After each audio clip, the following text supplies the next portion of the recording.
Tory MP Suella Braverman has been forced, in a way, to deny that she's going to defect to Reform UK if she loses her bid for the Tory leadership. The former Home Secretary is reportedly struggling to garner enough support from within her party to get the top job. And sources from all sides now expect her to jump ship. Well, joining us now is the former Conservative Minister, Steve Baker. Steve, an absolute pleasure to have you on the show. I think he's there. We'll just join him in a moment. Here comes Steve Baker. Steve, good morning, mate. Always a pleasure to see you. Good morning. So do you think that Suella Braverman has a place within the party, or should she hop it? No, she should stay within the Conservative Party. I mean, I've never thought other than that Suella was a robust Conservative, and I hope and expect that she'll stay within the Conservative Party. But I don't know her mind, and obviously it's for her and people close to her to speak for her. But I'd be very surprised. Tom Tugendhat is your man, is that right?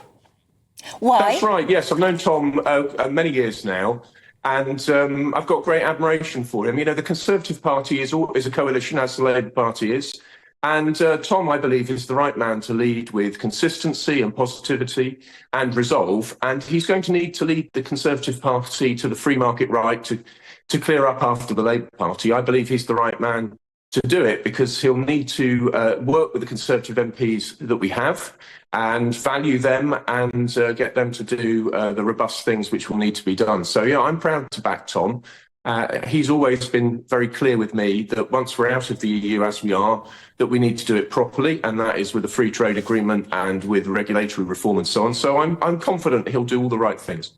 Steve, when you look back at the post-mortem of the general election, the Conservative Party took one heck of a kicking, and a lot of Conservative voters were saying that's simply because you weren't Conservative enough. And it comes back to the age-old problem of there essentially being two parties within one. Is it the Remain, the Leave side? Is it the Net Zero side, the Open Borders side, high taxation? A lot of schisms going on. Is Tom Tugendhat really the man to bridge that across? Because the voters went towards reform. The voters seem to have gone towards the right, or they went to the Lib Dems. And as Nigel Farage keeps saying, the Conservative Party now is such a broad church. There seems to be no defining religion to hold you all together. The voters seem to be saying you should be going more to the right. And maybe that means Suella Braverman should have a more prominent role. Well, I think you've hit the nail on the head. The Conservative Party is known for these schisms, and that's why Damien and I chose to come together, because I think, if I say so myself, Damien and I are seen as the totems of the free market right and the one nation, for want of a better term, left in the Conservative Party. But the two of us have always seen one another as Conservatives and always been able to come together and work together. And it is precisely the phenomenon that you have articulated that we've identified in our article, that it's time for the Conservative Party in Parliament to choose to come together and transcend these divisions, because actually we do have uniting themes like liberty under the rule of law. And by the way, Tom Tugendhat was in the lobbies with me during COVID. And we have themes like civil society rather than overmighty state. Tom's recently tweeted out about that. And, you know, we could go on. There are plenty of themes which unite us all in the Conservative Party. But you do rightly say that people were voting off to Reform and to the Liberal Democrats. I think that's illustrative of the problem we face. We have to build a broad coalition which is on board for some robustly Conservative things. And Tom, as somebody being seen from the left, is, I believe, the right person to do robustly Conservative things with a tone that can attract everyone. But you're right, he's going to need to prove to everyone that he is a true blue Conservative, willing to press in the direction of freedom under the law. It's hard for us to imagine because we're not there in the situation you're in, but what do you do now? As clearly you've got some MPs who are still sitting, although in opposition now, and then people like you who lost your seat, but who still want to be very, very active towards building the Conservative Party as it is now. Do you meet in dark and smoky rooms? I mean, how does it work? Well, things should be done more transparently than usual. They certainly should be done with a spirit of looking to the long run. So I don't think we should be, as a party, looking for a caretaker leader. We should be looking for someone to get us through these difficult days of coming to terms with losing. Then someone who earns the right to be heard through consistency and positivity. being reliable at all times, having integrity, and then sets out a positive programme to come back and govern the country. But, as you rightly say, I'm no longer a member of Parliament. I'm taking this move today because I've been asked to, and I'm proud to have been asked to do so. I do think it's really important that we have the right leader for our party and in due course the country. It's going to be a very, very tough job, and it's a job which is first and foremost in the hands of the current Conservative MPs, and obviously I wish them well. I suppose my curse is that I still care.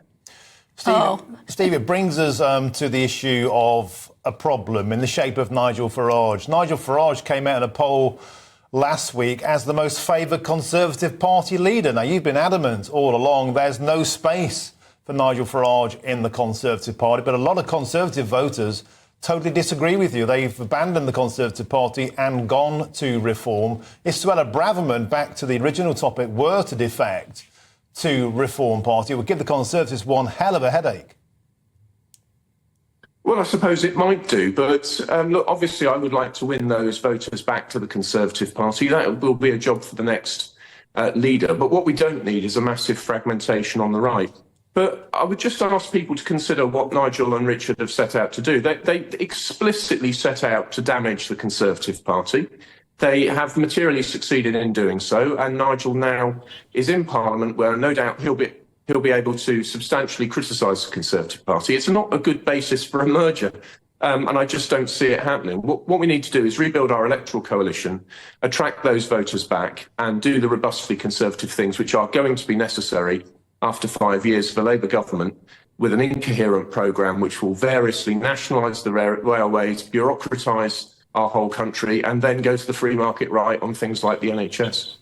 Can I just ask on a personal level? You said you still care and you're still involved, clearly, now. Will you be back in the House of Commons as soon as possible? Is that what you want for yourself? Or are you going to go off and do something different? No, I do not want to stand for election ever again. I'm extremely grateful to the voters of Wickham for backing me 4 times and giving me the opportunity to serve. It's an enormous honour to have done so, and I'm very grateful. But this election for me was always a win-win. I would have been very, very glad to continue, but I'm glad that being a Member of Parliament is behind me, and I've no intention at all of ever seeking election. And Steve, when you were asked just before the election what you'd do if you didn't win, you said you'd go skydiving, motorcycling, fast catamaran sailing, the wide range of things. Have you done any of those high-octane things yet? Well, alas, I came down with COVID after polling day, as my chairman did. Someone gave us COVID. I'm surprised I've got through this interview without coughing. So unfortunately, so far I haven't. But I did my sailing in May, and my parachute is just back from the rigger. And I very much hope to go skydiving with some friends next weekend. Oh, that's brilliant. OK, thank you so much for joining us. Thank you. You're welcome. Steve Baker there, former MP.